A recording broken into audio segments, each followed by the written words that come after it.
저희가 지금 히브리서 강해 설교를 하고 있잖아요. 강해 설교를 다음 주에 추 목사님이 이어서 해주실 것이고요. 오늘은 잠시 한 주만 주제 설교로 창세기 24장의 리브가의 믿음에 대해서 함께 보도록 하겠습니다. 그래도 저희가 히브리서 강의를 하고 있으니까요. 제가 히브리서 말씀을 하나 같이 읽고 말씀을 전하도록 하겠습니다. 히브리서 11장 6절 함께 같이 읽어보도록 하겠습니다. 시작. 시는 하나님을 기쁘시게 하지 못하나니 하나님께 나아가는 자는 반드시 그가 계신 것과 또한 그가 자기를 찾는 자들에게 상 주시는 이심을 믿어야 할지니라.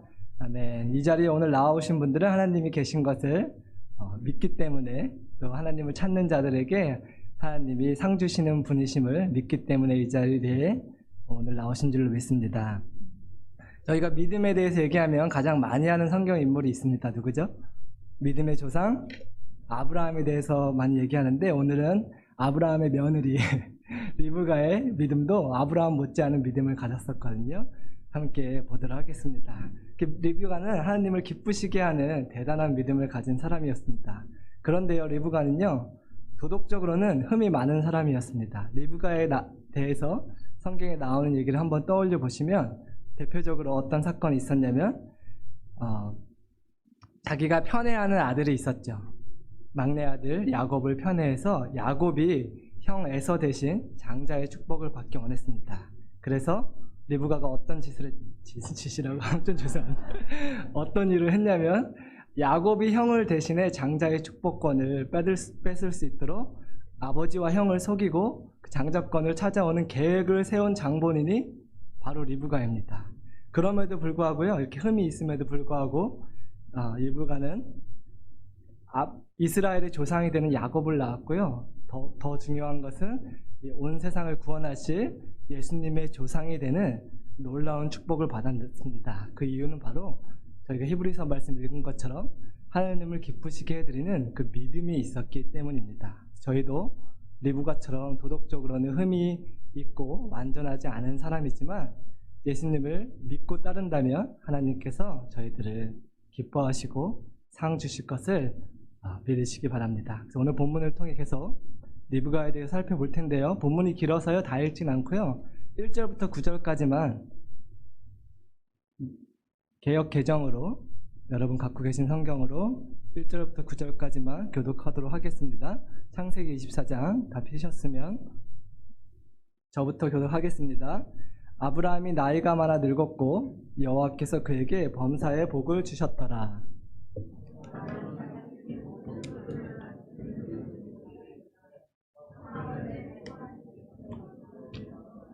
내가 너에게 하늘의 하나님 땅의 하나님이신 여호와를 가리켜 맹세하게 하노니 너는 내가 거주하는 이 지방 가나안 족속의 딸 중에서 내 아들을 위하여 아내를 택하지 말고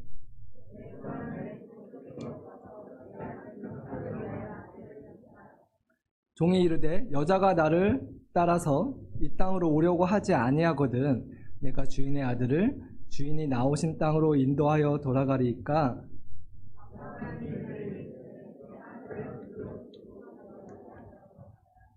하늘의 하나님 여호와께서 나를 내 아버지의 집과 내 고향 땅에서 떠나게 하시고 내게 말씀하시며 내게 맹세하여 이르시기를 이 땅을 내 씨에게 주리라 하셨으니 그가 그 사자를 너보다 앞서 보내실지라.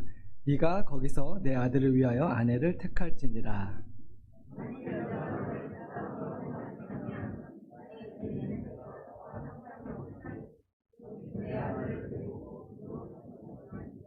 그 종이 이에 그의 주인 아브라함의 허벅지 아래에 손을 넣고 이 일에 대하여 그에게 맹세하였더라.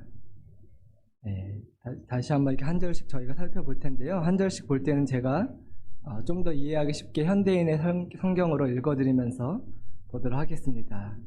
구약 성경에서 가장 유명한 이야기는요, 아마도 아브라함이 이삭을 하나님께 번제로 바친 이야기일 것입니다. 아브라함이요, 그 노년의 아들 하나뿐인 귀한 아들을 하나님께 번제로 바치라는 명령에 순종했습니다. 그것이 오늘 본문인 창세기 24장의 2장 전에 22장에 나서 나오는데요. 이 이야기는요, 하나님의 외아들이신 예수님께서 우리를 위한 희생 제물로 십자가에 달려 돌아가실 것의 모형이자 그림자였습니다. 네. 그래서 아브라함은, 그 이야기에서 아브라함은 우리를 위해 독생자를 아끼지 않고 내어주신 성부 하나님의 모형이고요. 또 아브라함에게 저항하지 않고 죽기까지 순종한 이삭은 십자가에서 죽기까지 하나님께 순종하신 우리의 어린 양 예수 그리스도의 모형이고 예표입니다. 오늘 이야기에서도요, 이삭은요, 교회의 신랑 되신 우리 예수님의 모형이고요. 그렇다면 또 리브가는 예수님의 신부된 교회의 그림자로 오늘 이야기에 나옵니다. 이 리브가를 통해서 예수님의 신부된 저희의 모습을 오늘 살펴볼 수 있을 것입니다. 리브가가 어떠한 믿음으로 이삭의 신부가 되기로 결정했는지 한 절 한 절 제가 현대인의 성경으로 읽어드리면서 살펴보겠습니다. 1절, 아브라함이 이제 나이 많아 늙었고 여호와께서는 모든 일에 그를 축복하셨더라. 도대체 몇 살이길래 성경에서 늙었다고 표현하는지 당시에 140살에서 140살 정도, 140대로 추정을 합니다. 아브라함이 75세에 하나님께 부르심을 받았죠. 네, 당시 수명이 지금의 2배 정도였던 것을 감안하면 아마 70대의 그런 노인이었을 것입니다. 요새는 70대의 분들도 정정하시지만, 네, 믿음으로 하나님과 동행한 아브라함은 많은 복을 받았다고 1절에 기록되었습니다. 그래서 그 범사에 하나님께서 복을 주셨다는 말씀을 통해서요, 하나님이 오늘 이야기에서도 뭔가 아브라함에게 중요한 축복을 주실 것을 암시하고 있습니다. 하나님께서는요, 어떠한 약속을 아브라함에게 하셨죠? 아브라함의 자손이 하늘의 별과 같이 바다의 모래와 같이 되게 해주겠다는 약속을 하셨습니다.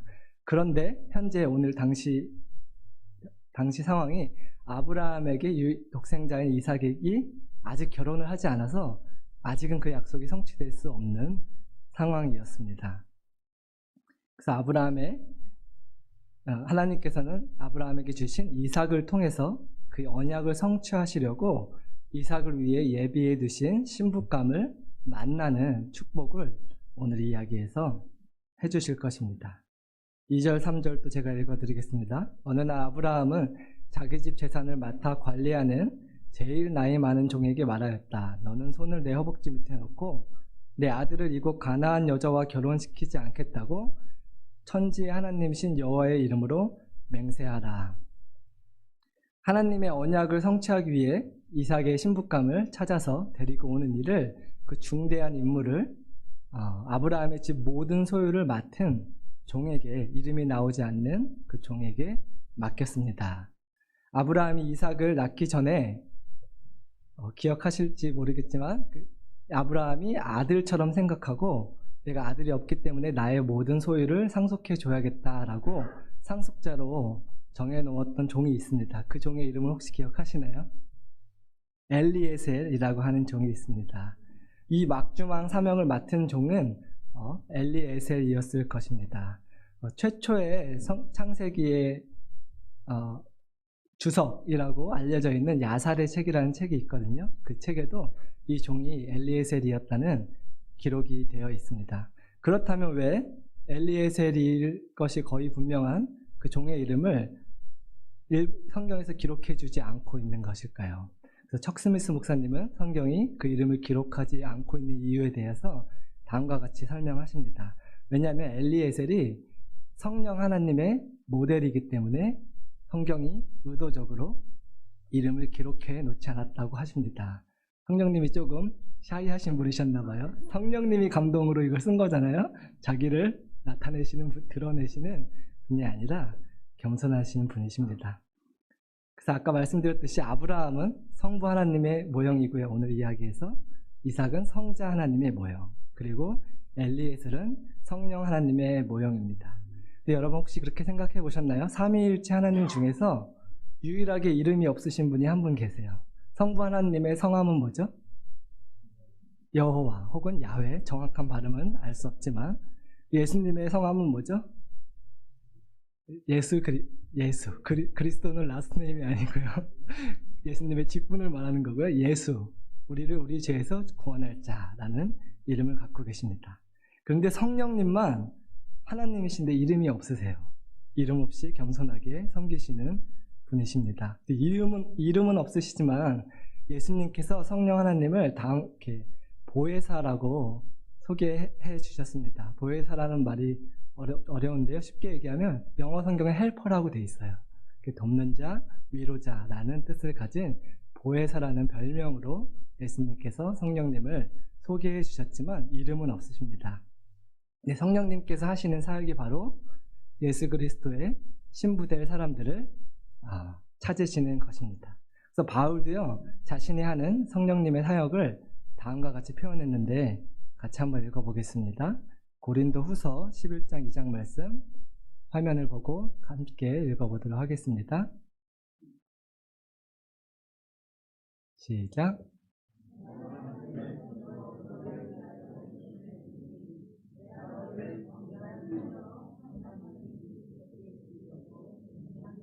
아멘. 그래서 저희 목회자들도 추목사님과 저도 여러분들을 우리 신랑 되신 예수님께 정결한 처녀로 준비시켜서 바치려고 열심히 중매를 서고 있습니다. 예수님의 신부를 찾는 성령님과 같이 오늘 이야기에서는요, 엘리에셀이 이삭의 신부감을 찾아 나서는 이야기가 저희가 보고 있습니다. 4절, 너는 내 고향의 친척들에게 가서 내 아들 이삭의 신부감을 구하여라. 그 당시 아브라함이 살고 있던 땅은요, 지금의 이스라엘 땅인데 그 당시 가나안 땅이라고 불리는 하나님이 아브라함에게 주시겠다고 한 약속의 땅입니다. 그곳에는요, 아주 악한 신들을 음란하게 섬기는 가나안 족속이 살고 있었습니다. 그래서 아브라함이 그렇게 신신당부한 거예요. 이 가나안 족속 중에 내 아들 이삭을 위한 신부를 찾지 말고 자신의 친척이 살고 있는 땅으로 가서 자신의 친족 중에 내 아들을 위한 신부감을 찾아서 구해와 달라는 아주 아브라함의 노년의 가장 중요한 사명을 엘리에셀에게 맡겼습니다. 5절, 엘리에셀이 다음과 같은 고민을 합니다. 그러나 그 여자가 나를 따라서 이 땅으로 오려고 하지 않으면 어떻게 할까요? 그땐 내가 주인의 아들을 데리고 주인이 나오신 땅으로 돌아가야 합니까? 라고 물었습니다. 엘리에셀의 고민은 당연했습니다. 아무리 자기 집안 사람이긴 해도 한 번도 보지 못한 사람에게 시집 오려고 엘리에셀을 선뜻 따라서 본토 친척 아비집을 떠나서 머나먼 가나안 땅까지 올 여자를 찾는 것이 당연히 상식적으로 쉽지는 않았을 것이기 때문입니다. 6절, 그래서 아브라함이 대답합니다. 너는 내 아들을 데리고 그리로 돌아가지 말아라. 그 이삭을 데리고 그 땅으로는 절대 가지 말고 신부를 가나안 땅으로 데려오라고 말합니다. 왜 그렇게 말하는지 7절, 8절, 하늘의 하나님 여호와께서 내 아버지의 집과 고향 땅에서 나를 떠나게 하시고 이 땅을 내 후손에게 주시겠다고 엄숙히 약속하셨다. 그가 자기 천사를 네 앞에 보내실 것이다. 너는 거기서 내 아들의 신부감을 구하여라. 만일 그 여자가 너를 따라오려고 하지 않으면 너는 이 맹세와 아무런 상관이 없다. 그러나 무슨 일이 있어도 너는 내 아들을 그리로 데려가서는 안 된다. 7절에 보면요, 내 아버지의 집이 나오고요, 또 고향 땅이 나와요. 아브라함이 말하는 내 아버지의 집은 아브라함의 아버지 데라가 정착한 메소포타미아에 있는 하란 땅을 말합니다. 하란을 말하고요. 아브라함의 고향 땅은 아브라함이 어디서부터 나왔죠? 갈대아 우르. 많은 사람을 데리고 우르로 나왔다 그래서 죄송합니다. 갈대아 우르입니다. 그래서 아브라함은 하나님께서 가나안 땅을 자신의 자손들에게 영원히 주시겠다고 한 약속을 굳게 믿었고 소망하며 기다리고 있는 상태였습니다. 그래서 이삭을 절대로 가나안 땅을 떠나서 살게 하지 말라고 신신당부를 하고 있는 것이고요. 그래서 신부가 될 사람을 데리고 가나안 땅에서 이삭이 하나님의 약속을 믿으며 계속 살게 해야 된다라고 당부하고 있는 것입니다. 그래서 근데 아브라함 자신도요, 믿음으로 하나님을 따라서 가나안 땅에 왔잖아요. 그 믿었던 것 같아요. 적어도 한 명은 누군가는 나와 같은 믿음으로 하나님을 따라서 엘리에셀을 따라서 이 땅으로 올기로 결정하는 믿음의 여인이 있지 않을까 하나님이 천사를 보내서 그러한 사람을 예비해 두셨을 것이다. 나와 같은 믿음을 가진 우리 며느라기가 있을 것이다. 이렇게 기대를 하고 있는 것입니다. 8절, 9절 제가 읽겠습니다. 만일 그 여자가 너를 따려 8절 아까 읽었죠? 죄송합니다. 9절. 그래서 그 종은 자기 주인 아브라함의 허벅지 아래 손을 놓고 그렇게 하기로 맹세하였다. 당시 풍습에 따라 아주 중요한 맹세와 약속을 할 때 허벅지 아래 손을 놓고 맹세하는 풍습이 있었다고 합니다. 10절에서 11절. 그 종은 주인이 낙타 10마리의 여러 가지 좋은 선물을 싣고 메소포타미아로 가서 나홀이 사는 성에 이르러 그 성 밖에 있는 우물 곁에 낙타들을 쉬게 하였다. 때는 여자들이 물을 기르러 오는 저녁 무렵이었다. 그래서 엘리에셀이 드디어 떠났습니다. 이삭의 신부감을 찾기 위해 가나안 땅에서 아주 먼 메소포타미아로 떠났습니다.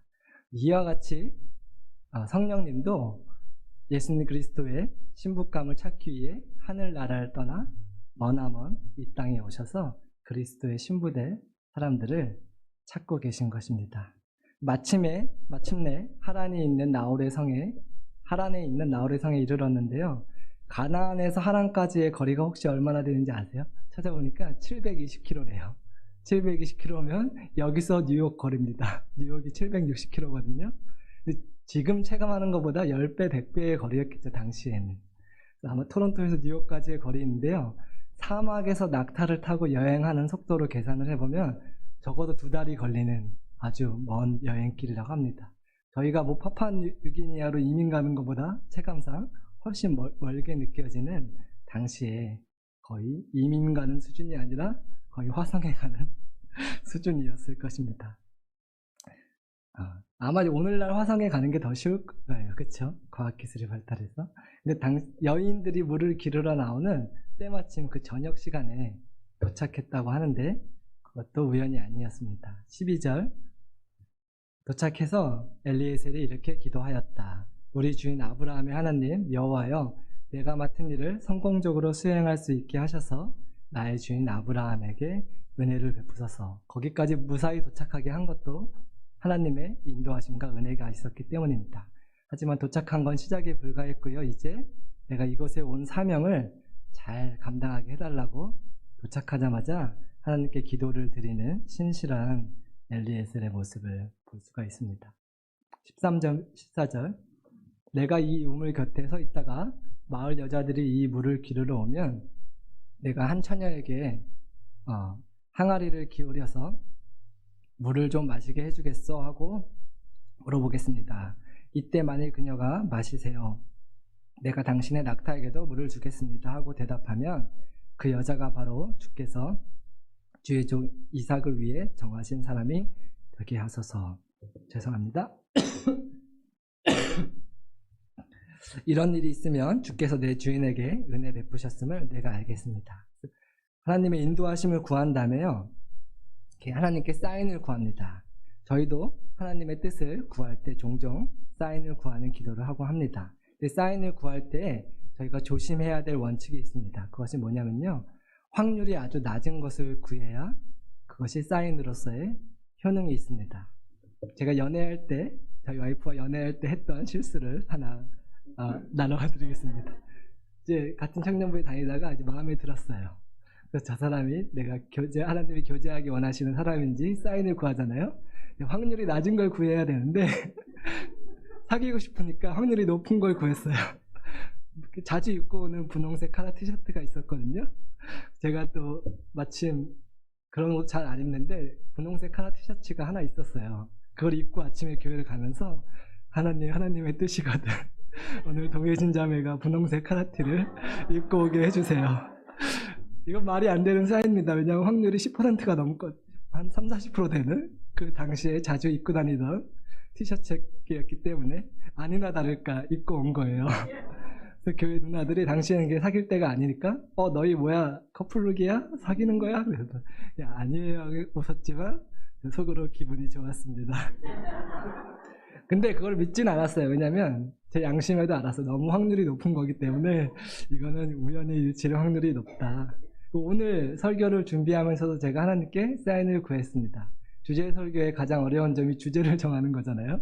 며칠 동안 고민하고 기도하는데 하나님의 음성이 클리어하게 들리지 않는 거예요. 근데 마음속에 하나님이 믿음으로 이삭을 따르기로 한 리브가에 대해서 나눴으면 좋겠다 이런 마음이 드는데 육성으로 들린 게 아니니까 긴가민가 하잖아요. 그래서 제가 컨닝을 했습니다. 영환 형제님이 올리신 찬양 컨트를 봤어요.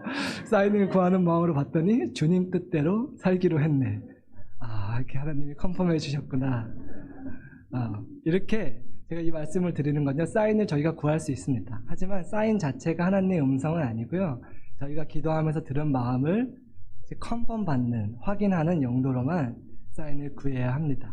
그래서 엘리에셀은 저처럼 확률이 높은 걸 구하지 않고요, 거의 불가능에 가까운 확률에 사인을 구했습니다. 그게 왜 불가능에 가까운지 설명을 해드릴게요. 물을 길러 오는 여인 중에 한 명에게 좀 자신에게 물을 달라고 부탁을 할 거래요. 그러면 그 여인이 자기에게 물을 줄 뿐만 아니라 자원해서 당신이 낙타들에게까지 내가 물을 마시게 해주겠습니다 라고 하는 사인을 구했습니다. 여러분, 낙타가 한 번에 물을 몇 리터까지 마시는지 아시나요? 70리터에서 100리터를 마신대요.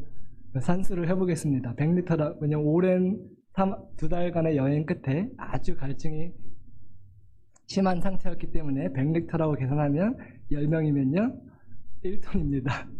1톤의 물을 마시게 해주려면요, 정수기 위에 올라가 있는 생수통이 19리터거든요 10리터짜리 항아리로 물을 길었다고 생각하면 100번을 길어야 낙타에게 물을 충분히 마시게 할 수 있는 것이기 때문에 불가능에 가까운 확률의 사인을 구했습니다. 그렇게 기도를 하고 15절부터 17절, 그가 미처 기도를 끝내기도 전에 리브가는 처녀가 물 항아리를 어깨에 메고 나왔다. 리브가라는 처녀가 나왔다. 그녀는 아브라함의 동생인 나홀과 그의 아내 밀가가 낳은 부두엘의 딸로서 지금까지 남자를 가까이 하지 않은 아주 아름다운 처녀였다. 그녀가 우물로 내려가서 물 항아리에 물을 채워가지고 올라가자 그 종은 달려가서 그를 만나 항아리에 물을 좀 주시겠소 하고 물었다. 저희가 하나님의 기뻐하시는 뜻을 행할 때 하나님은 종종 즉각적으로 응답하실 때가 있습니다. 이 엘리에셀이 오늘 기도를 마치기도 전에 하나님이 응답하셨다고 하고 있습니다. 우물가에 마침 물을 기르러 나온 리브가를 만났는데 아주 아름다운 처녀였다고 합니다. 그래서 물을 좀 달라고 부탁을 했습니다. 18절에서 20절, 그러자 그녀는 마시세요 하며 급히 물 항아리를 내려 마시게 하였다. 그가 물을 다 마셨을 때 그녀는 내가 물을 길러와 당신의 낙타들에게도 실컷 먹이겠습니다 하고 급히 항아리에 물을 그 위에 붓고 다시 우물로 달려가서 물을 깃고 또 길어 모든 낙타들이 실컷 마실 때까지 그렇게 하였다. 이렇게 달려가서 100번을 달려가서 약 100번을 물을 길러와서 낙타들에게 마시게 하는 불가능에 가까운 일이 일어났습니다. 처음 본 남자에게 베풀기 어려운 호의를 베푼 것이죠. 하나님께서 분명 천사를 미리 보내어 예비해 두신 것을 저희가 알 수 있습니다. 어떻게 예비해 두셨는지는 모르겠어요. 아마 그 당일이나 하루 전이나 근래에 어떤 사람을 통해서 낯선 사람을 보면 호의를 베푸시는 것이 하나님이 기뻐하시는 것이다. 이런 설교를 들었을 수도 있고요. 아니면 그날따라 밥을 너무 많이 먹어서 좀 소화를 하고 싶어서 운동을 좀 한 것인지 모르겠지만 어쨌든 하나님이 예비하신 일이었기 때문에 가능한 일이었습니다.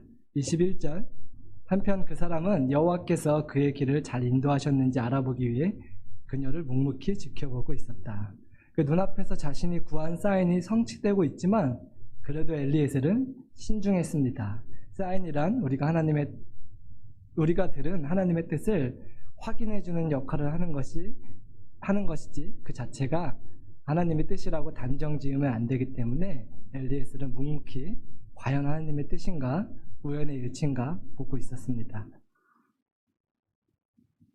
22절에서 23절, 낙타가 물을 다 마셨을 때 그는 5.7g의 금고리 1개와 114g의 금팔찌 1쌍을 그녀에게 주면서 아가씨는 네 집 딸이요, 아가씨 집에 우리가 잘만한 방이 있어? 하고 물었다.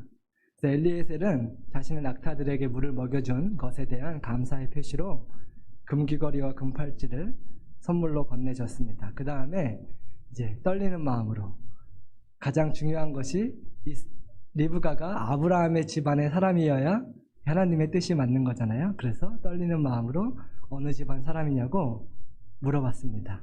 왜냐하면 하나님이 예비해 두신 사람이라면 아브라함의 친족 중 한 사람의 딸이어야 하기 때문입니다.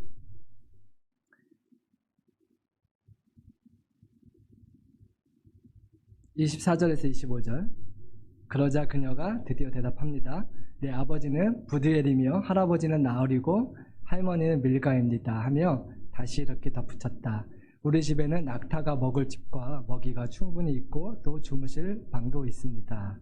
그 리브가의 할아버지는 나홀인데요. 나홀이 아브라함의 형제예요. 네, 아브라함은 리브가의 큰 할아버지가 되는 것이죠.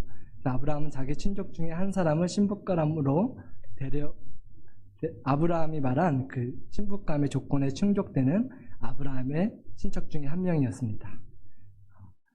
외모는 만점이었고요. 성품도 그 자원에서 낙타들에게까지 물을 마시는 거 보면 아주 훌륭한 성품을 가진 자매님이었습니다.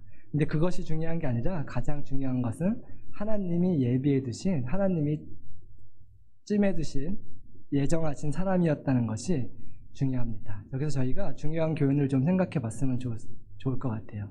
저희가 배우자를 고를 때나, 고른다는 표현 자체가 어폐가 있죠. 하나님이 골라주시는 거죠. 직장을 위해 직장에 선택할 때, 기도할 때나 교회를 구할 때나 모든 결정을 할 때 마찬가지입니다. 외모와 성격이나 능력이 좋은 사람이 나에게 좋은 사람이 아니라, 조건이 좋은 직장이 나에게 좋은 직장이 아니라, 시설이 좋은 교회가 나에게 딱 좋은 교회가 아니라, 제일 중요한 것은 하나님이 나를 위해 예비해 두신 사람이 나에게 가장 좋은 사람이고, 하나님이 나를 위해 준비해 두신 직장이 최고의 직장이고 최저임금을 준다고 할지라도, 아멘이 안 나오시죠? 하나님이 나에게 허락하신 교회가 가장 좋은 교회인 줄로 믿으시기 바랍니다. 부부로 오신 분들 옆에 배우자를 한번 쳐다봐 주실래요? 여러분께 허락하신 사람이 최고의 사람입니다. 남의 떡이 커 보일 때가 있지만 부러워하면 지는 거라는 말이 있습니다. 26절에서 27절 보도록 하겠습니다. 그때 그 사람은 머리를 숙여 여호와께 경배하고 이렇게 말하였다. 나의 주인 아브라함의 하나님 여호와를 찬양합니다. 주께서는 내 주인에게 주의 자비와 신실하심을 버리지 않으시고 나를 곧장 내 주인의 집으로 인도하셨습니다. 조금 속도를 내서 보도록 하겠습니다. 엘리에셀이 마침내 리브가가 하나님이 이삭을 위해 예비해 두신 신부감을 확신하고 감사 기도를 드렸습니다. 28절 9절. 리브가가 집으로 달려가서 이 일을 가족들에게 말하자 그녀의 오빠 라반은 자기 동생이 받았다는 금고리와 팔찌를 보고 또 그 사람이 자기 동생에게 한 말을 전해 듣고 우물로 달려갔는데 이때 그 사람은 우물가 낙타 곁에 서 있었다. 리브가의 오빠인 라반이 리브가의 얘기를 듣고 우물가로 달려갔대요. 근데 왜 달려갔을까요? 리브가가 29절에 보면요, 리브가의 오빠 라반이 동생이 받은 선물을 보았다는 표현이 있습니다. 그 보았다는 단어가요, 우연히 보았다는 게 아니라 주목하여 봤다, 연구했다, 이런 뜻이 있는 것입니다. 그래서 그것을 통해서 라반이 물질의 욕심이 많은 사람인 것을 성경에 말해주고 있습니다. 훗날 다른 이야기에서요, 라반이 자신의 조카인 리브가의 아들인 야곱을 20년이나 속여서 품삯을 주지 않고 부려먹은 사건이 기록되어 있는 것을 통해서도 라반이 얼마나 물질욕이 많은 사람인지 알 수 있는데, 그렇기 때문에 그가 부자라는 얘기를 듣고 더 달려나갔던 것 같습니다. 31절 32절. 라반이 그에게 나와 함께 집으로 들어갑시다. 당신은 여호와께 축복을 받은 사람인데 어째서 밖에 서 계십니까? 당신이 쉴 방과 낙타들을 둘 장소를 내가 이미 마련해 놓아두었습니다 하고 말하므로 그 사람은 집으로 따라 들어갔다. 그래서 라반은 낙타의 짐을 부리며 낙타에게 집과 먹이를 주고 그 사람과 그와 함께 온 사람들에게 발 씻을 물을 주었다. 대가를 바라지 않고 친절을 베푼 리브가와는 사뭇 다른 모습입니다. 라반은 물질의 선물에 사심을 품고 엘리에셀 일행을 대접합니다. 낙타들을 물 먹여주는 대가로 금귀걸이와 금팔찌를 받았다면, 먹여주고 재워준다면 얼마나 더 많은 선물을 받을 수 있을까 하는 사심이 있었을 것입니다. 저희도 잠깐 돌아봤으면 좋겠습니다. 혹시 나는 하나님이 주시는 물질적인 축복을 바라고 하나님을 섬기고 있지는 않은가? 아니면 리브가처럼 대가를 바라지 않고 하나님을 섬기고 있는가? 33절, 그 앞에 음식을 차려놓자 그 사람은 내가 이곳에 온 용건을 말하기 전에는 아무것도 먹지 않겠습니다 하고 말하였다. 그래서 라반이 좋습니다. 용건을 말해 보십시오. 33절에서요, 놀라운 엘리에셀의 영성을 볼 수 있습니다. 2달간 긴 여정 끝에 집밥을 먹지 못하고 저녁에 도착했을 때 굉장히 시장했을 것입니다. 근데 밥을 먹는 것보다 하나님의 사명을 완수하는 것이 엘리에셀에게는 더 중요하고 급한 일이었습니다. 어쩌면 리브가가 야곱을 편애할 수밖에 없었던 이유도, 에서는요, 어떤 사람이었죠? 팥죽 한 그릇에 영적인 축복을, 장자권을 팔아버릴 정도로 먹는 것이 더 중요한 사람이었기 때문에 영적인 것을 사모하는 야곱을 편애하지 않았나 생각해 볼 수 있을 것입니다. 또 저희가 잠시 돌아보는 시간을 갖겠습니다. 지금 내게 가장 중요하고 급한 일, 내가 가장 중요하게 생각하고 급하게 생각하는 일이 무엇입니까? 살기 위해 먹는 사람이 있고요, 먹기 위해 사는 사람이 있다고 하잖아요. 저희도 혹시 그렇진 않은가? 내가 살기 위해 내 집 마련을 하는가? 아니면 내 집 마련을 하기 위해 나는 살고 있는가? 먹고 사는 문제보다 하나님의 뜻을 행하는 것을 더 중요하고 또 더 급하게 생각하는 저와 여러분이 되시기를 축원합니다. 34절에서 48절은 읽지 않겠습니다. 여기에 온 용건을 말해보시오 하니까 저희가 방금 앞에 읽었던 어떻게 하나님이 엘리에셀을 여기까지 인도하셔서 어떤 사인을 구했는데 그 사인이 성취되게 하셔서 이렇게 리브가를 이삭의 신부감으로 예비해 두셨고 순적하게 만나게 해주셨는지 쭉 설명을 해 준 것입니다.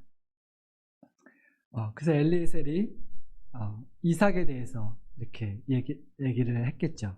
성령님이 하시는 가장 중요한 일도 우리에게 예수님에 대해서 증거해 주시는 일이 성령님의 가장 중요한 사역입니다. 같이 한번 말씀 읽어보겠습니다. 요한복음 15장 26절입니다. 함께 읽겠습니다. 시작.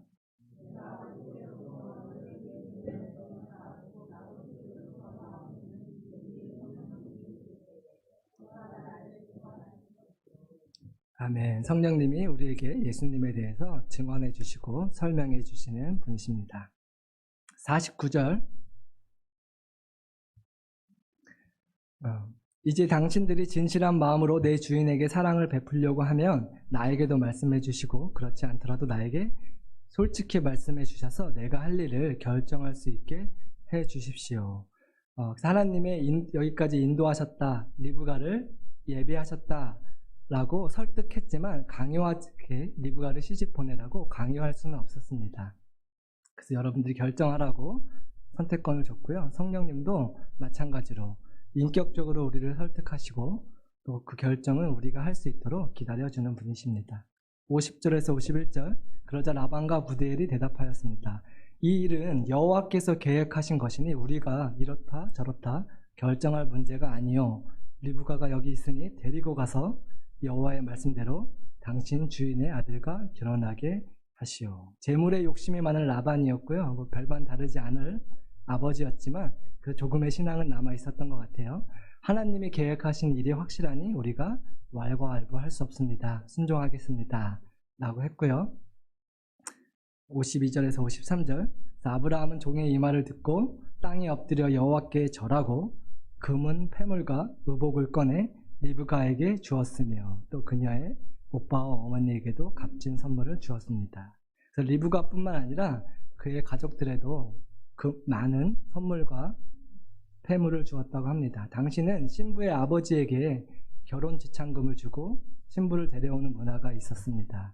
예수님도 신부될 우리를 위한 결혼 지참금으로 값을 지불하셨습니다. 그 값은 예수님의 생명값이었습니다.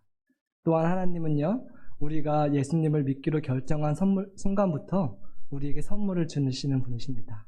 성령님을 선물로 주시고요.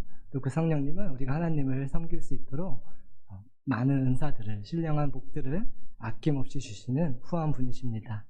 54절에서 56절. 그리고서 아브라함의 종과 그와 함께 온 사람들은 먹고 마시며 그날 밤을 거기서 보냈다. 다음날 아침 그 종이 일어나 내 주인에게 돌아가겠습니다 하였으나 리브가의 오빠와 그녀의 어머니가 그 애를 우리와 함께 열흘이나 일주일 정도라도 머물게 했다가 데리고 가시오 하였습니다. 그래서 리브가를 시집 보내겠다고 결정은 했지만 어머니 된 마음으로서 인간적인 마음의 준비도 없는데 어린 딸을 갑자기 먼 땅으로 떠나보내는 것은 쉽지 않았을 것입니다. 그래서 열흘이라도 일주일이라도 더 시간을 보낼 수 있게 허락해달라고 설득을 합니다. 그런데 세상은요, 우리가 예수님을 따르는 것을, 하나님의 뜻에 순종하는 것을 조금 미뤄도 된다고 우리를 끊임없이 설득합니다. 어떻게 설득하나요? 세상이, 사단이? 학생의 본분은 공부니까 일단 공부한 후에, 졸업한 후에 신앙생활 열심히 해도 늦지 않는다. 그럼 졸업하면 뭐라 그러죠? 취준생의 본분은 취업 준비니까 취업을 한 다음에 선교해도 늦지 않는다. 하나님 선교도 늦지 않는다. 그럼 취업하면요, 승진만 한 후에, 승진하면요, 결혼만 한 후에, 결혼하면 자녀만 낳은 후에, 자녀 낳으면 육아만 마친 후에, 육아를 마치면 그 시집장가를 보낸 다음에 하나님을 따르라. 이렇게 계속해서 나중에 하나님을 따르라고, 순종하라고 계속 세상은 우리를 만류합니다. 57절, 거의 다 왔습니다. 그들은 우리가 그 애를 불러 언제 갈지 이 일에 대해 물어보겠소 했습니다. 그래서 결국 리브가의 의견을 따르기로 결정을 합니다. 어른들이 어린아이한테 결정을 떠넘긴 거죠.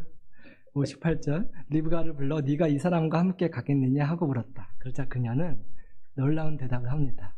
네, 내가 함께 가겠습니다 하고 대답했습니다. 리브가가 놀라운 믿음의 결정을 했습니다.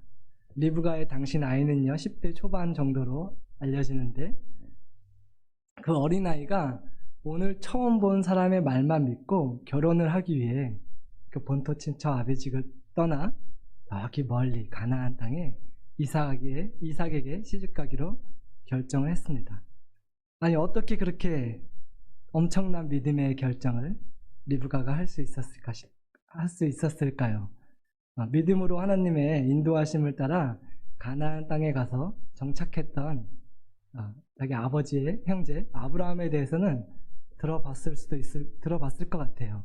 근데 이삭에 대해서는 아마도 오늘 처음 들어봤을 텐데 순전히 엘리에셀이 하는 말만 믿고 엘리에셀의 증거만 믿고 한 번도 보지 못한 이삭의 신부가 되기 위해 엘리에셀을 따라 나서기로 결정한 것입니다. 굉장한 믿음이죠.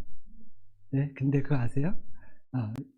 예수님이 보시기에 여러분들이 바로 리브가와 같은 큰 믿음을 가진 사람들이라는 사실입니다. 여러분들이 성령님의 증거만 믿고 성경 말씀만 믿고 한 번도 보지 못한 예수님을 따르기로 결정하신 분이십니다. 혹시 꿈에서라도 예수님 보신 분 계신가요? 저는 꿈이나 환상을 통해서도 보지 못했거든요, 아직. 여러분들도 한 번도 보지 못한 예수님을 따르기로 결정한 우리 하나님이 보시기에, 예수님이 보시기에 정말 귀한 믿음을 가지신 분들입니다. 베드로전서 1장 8절도 베드로 사도도 저희에게 이렇게 우리의 믿음을 칭찬해 주고 있습니다. 함께 읽어보겠습니다.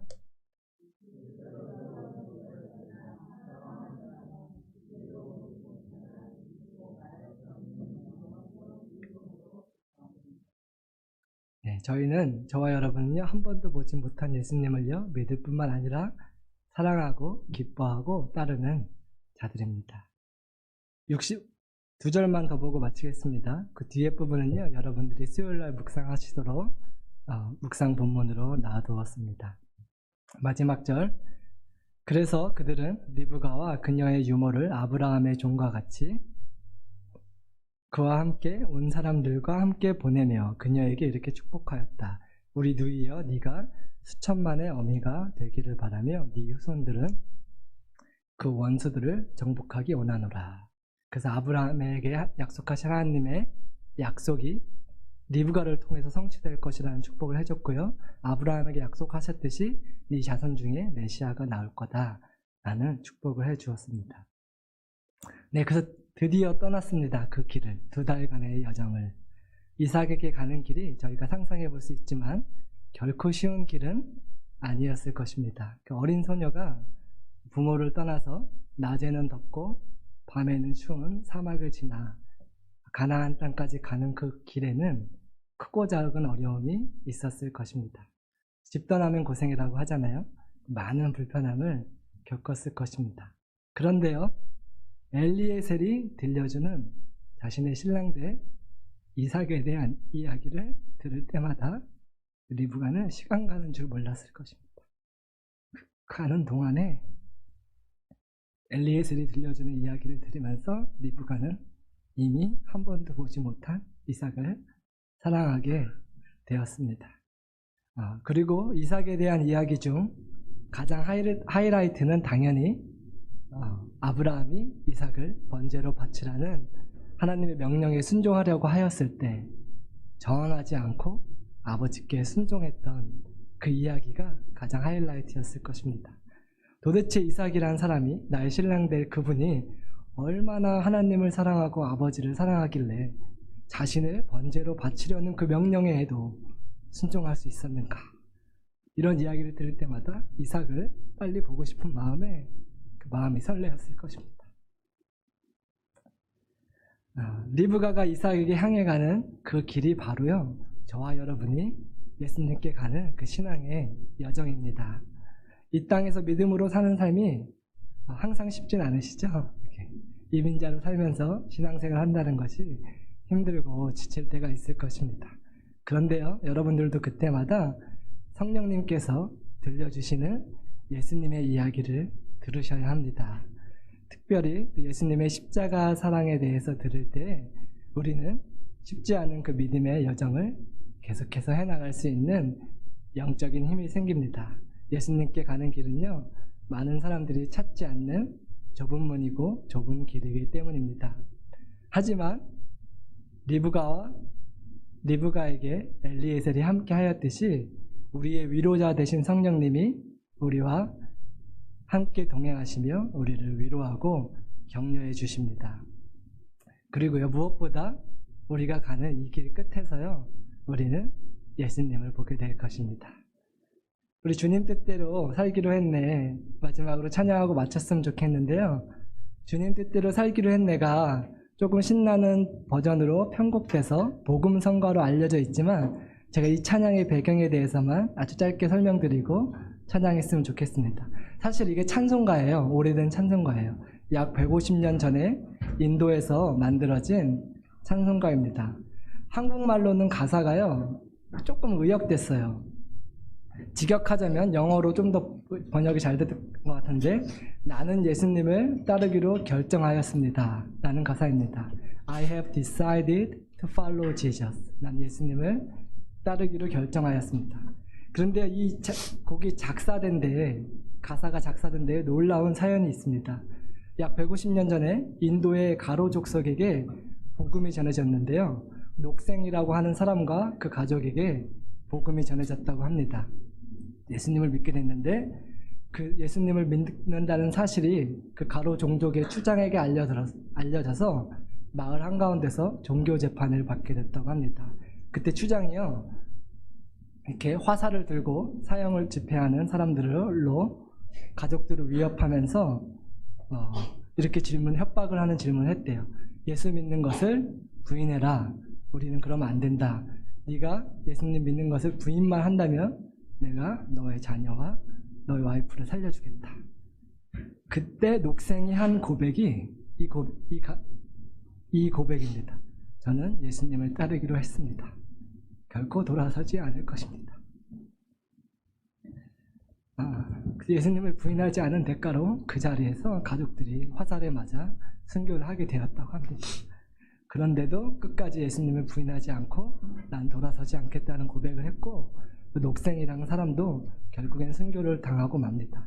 하지만 나중에 그들의 순교자의 피가 씨앗이 돼서 그 가로종족이 복음화되는 놀라운 성령의 역사가 있었다고 합니다. 그 녹생이 죽음 앞에서도 예수님을 부인하지 않는 그 믿음의 신앙 고백을 바탕으로 이 찬송가가 작곡되었다고 합니다. 저희는 신나게 부를 것이지만 그렇습니다. 예수님, 우리가 캐나다에 살면서 믿음 때문에 목숨을 위협받는 일은 당연히 없었겠죠. 하지만 이민자로 이 땅에 살면서 믿음으로 사는 것이 힘들고 지친 분들이 있을 텐데 돌아서지 않겠습니다라는 고백을 하는 마음으로 이 찬양을 했으면 좋겠습니다. 때로는요, 하나님 없이 잘 먹고 잘 사는 사람들이 부러워 보일 때도 있잖아요. 그래도 우리는 다시 한번 예수님을 따르기로 결정한다는 적용 찬양으로 오늘 말씀을 마치도록 하겠습니다. 자리에서 일어나시겠습니다.